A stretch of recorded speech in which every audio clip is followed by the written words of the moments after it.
Hello प्यारे बच्चों, APS online class में आपका दशरथ मारासा की तरफ से हार्दिक अभिनंदन। देखिए, लास्ट वीडियोज में आपको मैंने बताया था दर्पण के बारे में।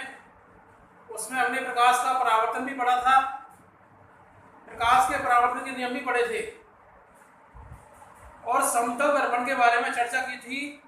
उससे बनने वाले प्रतिबिंबों के बारे में चर्चा की थी। समतल दर्पण से बनने वाले प्रतिबिंब हैं, उनकी विशेषताएं क्या होती हैं। आज हम पढ़ेंगे गोलीय दर्पण के बारे में।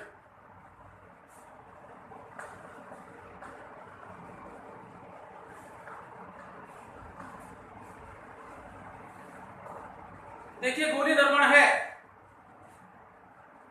नाम से बदल रहा है। जिसका परावर्तक पृष्ठ गोलीय होता है वो क्या कहलाएगा? आपका गोलीय दर्पण कहलाएगा। तो वह दर्पण जिसका परावर्तक पृष्ठ गोलीय होता है उसे हम गोलीय दर्पण कहते हैं। ये दर्पण दो प्रकार के होते हैं। पहला है अवतल दर्पण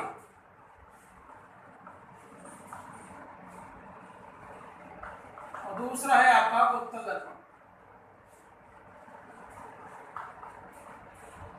देखिए, कोई भी दर्पण है आपका, उसे हम खोखले गोले में से काटते हैं। मान लीजिए आपका एक गोला है, इसमें से हमने किसी दर्पण को या तो इस प्रकार काटा है या फिर इस प्रकार काटा है।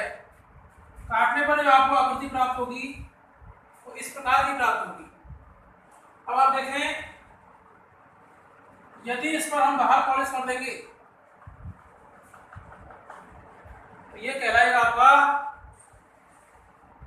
अवतल दर्पण। कौन सा कहलाएगा? अवतल दर्पण।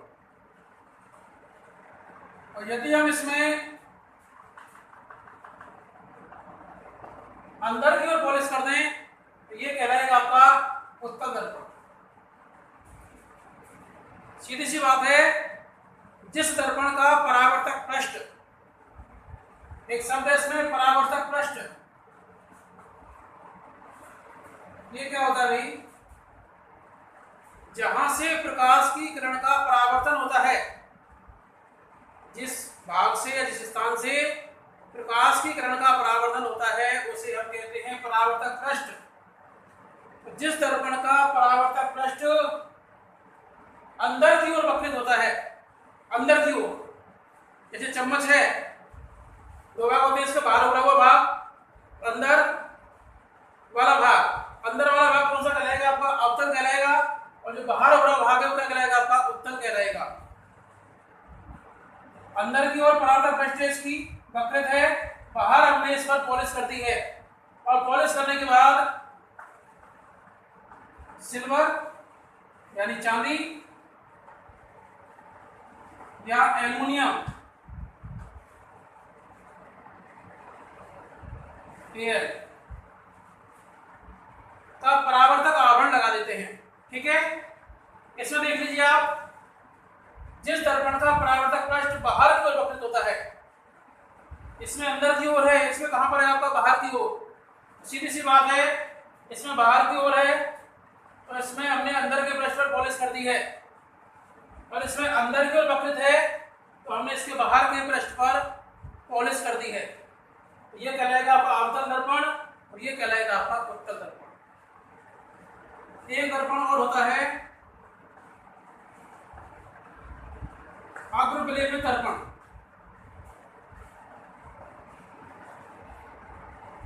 इसका हम उपयोग करते हैं वैज्ञानिक जो आपके प्रेक्षण है या मान है, हमको सही मान प्राप्त करना है तो उसके लिए हम क्या करेंगे? अग्रविलेपित दर्पण का उपयोग करते हैं। ये दर्पण के प्रकार है आपके अवतल, उत्तल, और इसी में एक भाग है आपका अग्रविलेपित दर्पण। ठीक है, इसके बाद पढ़ते हैं इसकी कुछ परिभाषाएं हैं दर्पण से संबंधित।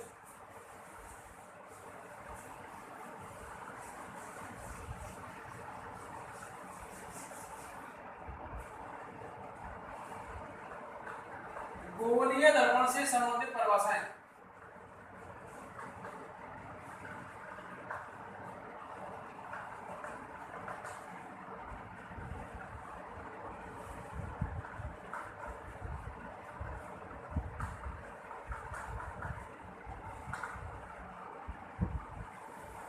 देखिए पहली परिभाषा ध्रुव, इसे P से व्यक्त करते हैं।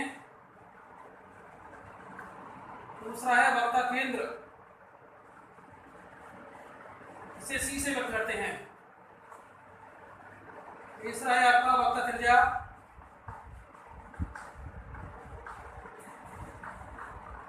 इसे कैपिटल R से व्यक्त करते हैं।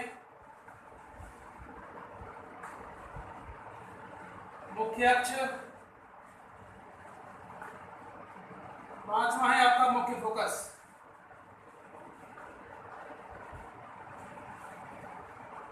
इसे F से व्यक्त करते हैं। इसके बाद आती है आपकी फोकस दूरी,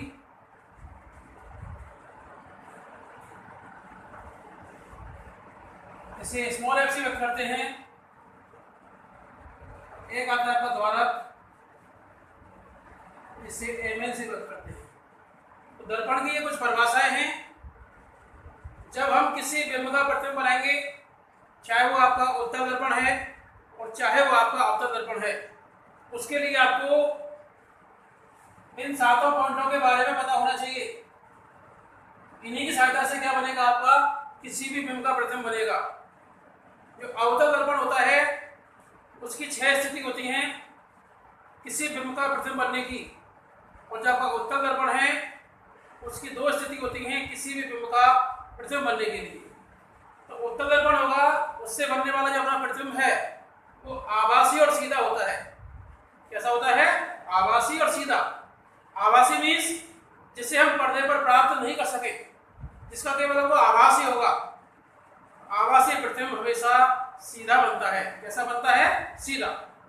इसके अलावा जो अवतल दर्पण है उसमें 6 स्थिति हैं। 5 स्थिति में जो प्रतिबिंब बनेगा वो आपका बनेगा वास्तविक और उल्टा। कैसा बनेगा? वास्तविक उल्टा। सिर्फ एक स्थिति ऐसी आएगी जिसमें प्रतिबिंब बनेगा आपको आभासी और सीधा। इसके बारे में नेक्स्ट वीडियो में आपको बताया जाएगा जब हम किसी बिंब का प्रतिबिंब बनाना सीखेंगे। धन्यवाद।